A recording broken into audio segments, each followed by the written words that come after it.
नमस्कार। खबरों की खबर में आपका स्वागत है। इलाहाबाद हाईकोर्ट ने यह इस्लामिक रिचुअल जिसे हलाला के रूप में आप जानते हैं, उसके खिलाफ एक ऐतिहासिक फैसला सुनाया है। पूरी कहानी आप सुनेंगे तो आप भी दंग रह जाएंगे।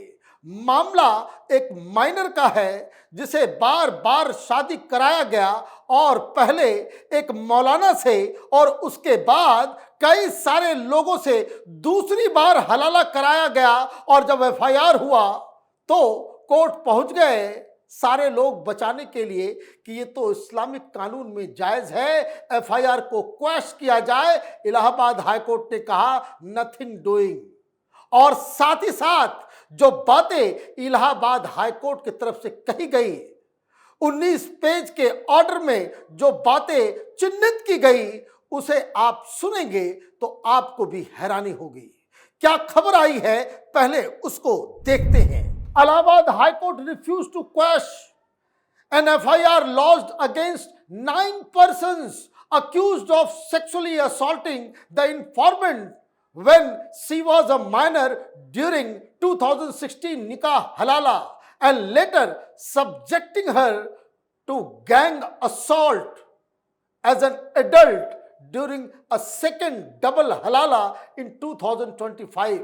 In its 19-page judgment, a bench comprising Justice J.J. Munir and Tarun Saxena observed that if a minor girl is subjected to carnal relation under the garb of doing a halala, even if she desires to remarry a man who has already divorced her, it would certainly attract provisions of the Protection of Children from Sexual Offense POSCO Act 2012.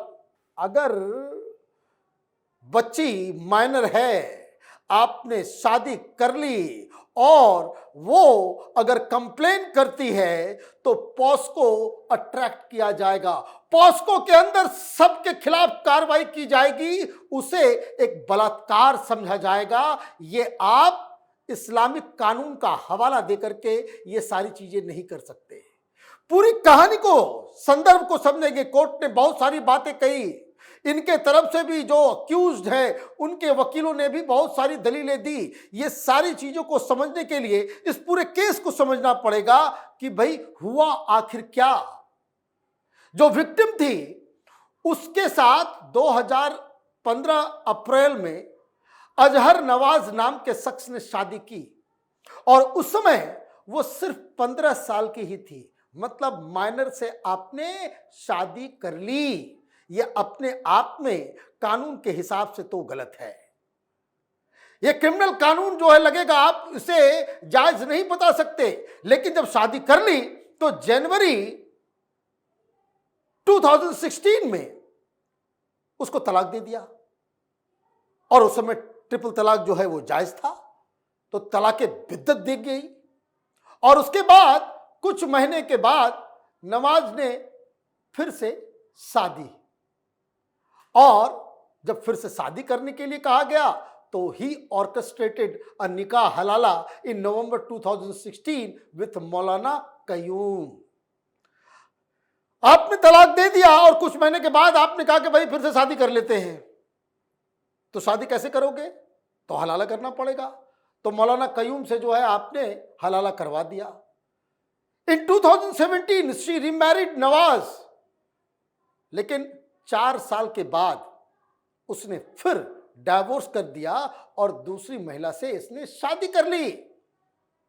मतलब एक बार शादी किया, divorce दिया triple तलाक से, और उसके बाद हलाला करवा करके फिर से शादी कर ली और 4 साल के बाद फिर उसको डिवोर्स दे दिया। अब उसने जो दूसरी शादी की उससे बच्चे नहीं हुए, तो इसने उसको भी बकायदा तलाक दे दिया।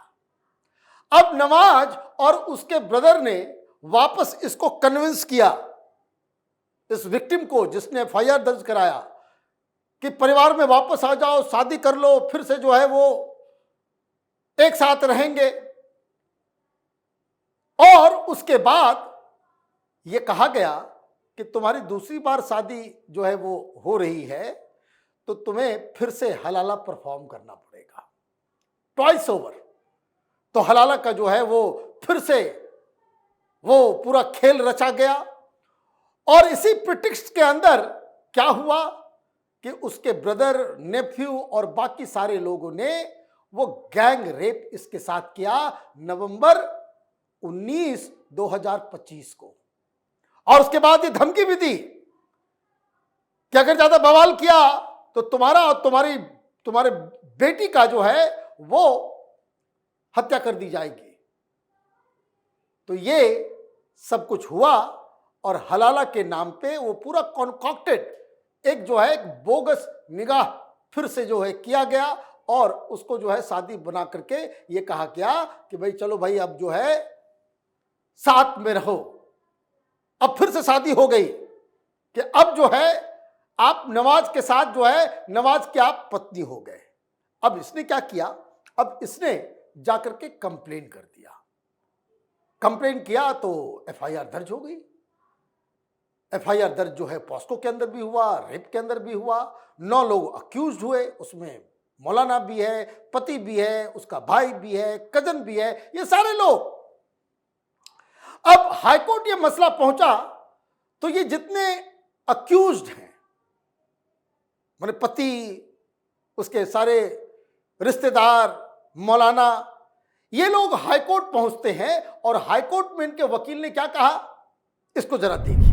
Senior advocate Shashikant Shukla, appearing for the petitioner, argued that in 2016 triple तलाक वाज स्टिल परमिसिबल अंडर शरीयत लॉ। उस समय शरिया लॉ जो है वो लागू था, ट्रिपल तलाक खत्म नहीं हुआ था, इसलिए वो वैलिड है। He also submitted that under Islamic law, nikah halala is treated as a sunnat for a Muslim woman wishing to remarry her husband.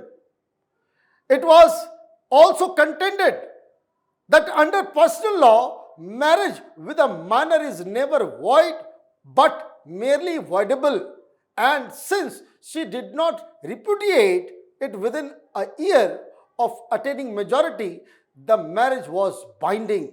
They alleged the FIR was an abuse of process designed to extort property and leverages in child custody dispute. अब लीजिए, FIR हो गया तो ये लोग high court पहुंच गए ये कहने के लिए भाई इस्लाम में ये कानून अलाउ करता है, हलाला जो है वो अलाउ करता है। माइनर में शादी हुई लेकिन जब वो मेजर बन गई, जब वो एडल्ट हो गई, फिर उसमें किस लिए इसने जो है ऑब्जेक्शन नहीं किया। तो ये सारी बातें मतलब अब कोर्ट के सामने ये डिसाइड करना था, एक तरफ क्रिमिनल लॉ है, पॉस्को का लॉ है, रेप का लॉ है, और दूसरी तरफ इस्लामिक कानून है। वकील की तरफ से ये कहा गया कि उस समय ट्रिपल तलाक अलाउड था, शरिया कानून लागू था, इसलिए ये सारी चीजें जो हो रही है ये दरअसल ये जो कंप्लेनेंट है, ये जो महिला है, वो दरअसल पैसे के लिए, बच्चे की कस्टडी के लिए ये एफआईआर किया। तो इसलिए कोर्ट से गुजारिश है कि इस एफआईआर को क्वैश कर दिया जाए। मतलब कुछ हुआ ही नहीं, आपने इतना बड़ा कांड कर दिया और कुछ हुआ ही नहीं।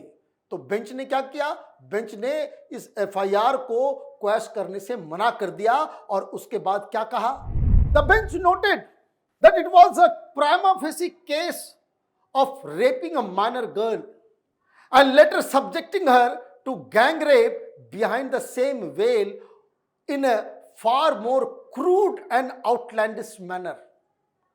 The bench categorically stated that when it comes to criminal law, unless the law itself makes exception, which it rarely does, there is absolutely no place for pleading personal laws governing marriage, etc., if interlaced with a matrimonial relationship, a crime were committed. सीधा सीधा कह दिया court ने, जहां criminality involve होगा, जहां criminal law involve हो जाएगा, उसकी धाराएं लागू हो जाएंगी। ये आकर के कि हमें पर्सनल लॉ, सरिया लॉ, इस्लामिक लॉ के प्रिटेक्स्ट के गार्ब के अंदर आप उसको जस्टिफाई नहीं कर सकते। इसलिए जांच भी होगी और जांच के बाद ये तमाम आरोपी अगर दोषी पाए जाते हैं तो सजा भी मिलेगी। आपका सरिया का कानून इस देश में नहीं चल सकता,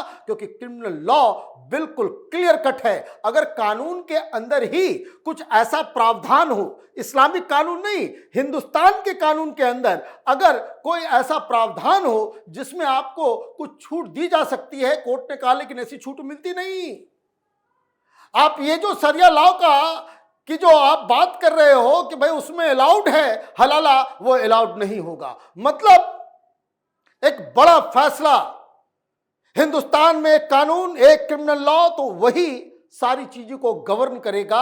आप सरिया का कानून के जरिए आप हलाला को जस्टिफाई नहीं कर सकते। और इसलिए इलाहाबाद हाईकोर्ट की तरफ से ये जो फैसला दिया गया है ये ऐतिहासिक है। इस देश में अगर सबके साथ, सबके पास अगर एक जैसा अधिकार है तो चाहे वो हिंदू महिला हो, चाहे वो मुस्लिम महिला हो, उसमें कोई फर्क नहीं किया जा सकता। तो इस फैसले के बाद मौलवी मौलानाओं में बड़ा हड़कंप मचा हुआ है। ये जो फर्जी का हलाला वगैरह जो करते हैं, अब उसके अंदर भी दहशत फैलेगी। आप देखते रहिए कैपिटल टीवी। हमारे वीडियोस को लाइक कीजिए, शेयर कीजिए और हमारे चैनल को सब्सक्राइब कीजिए। धन्यवाद।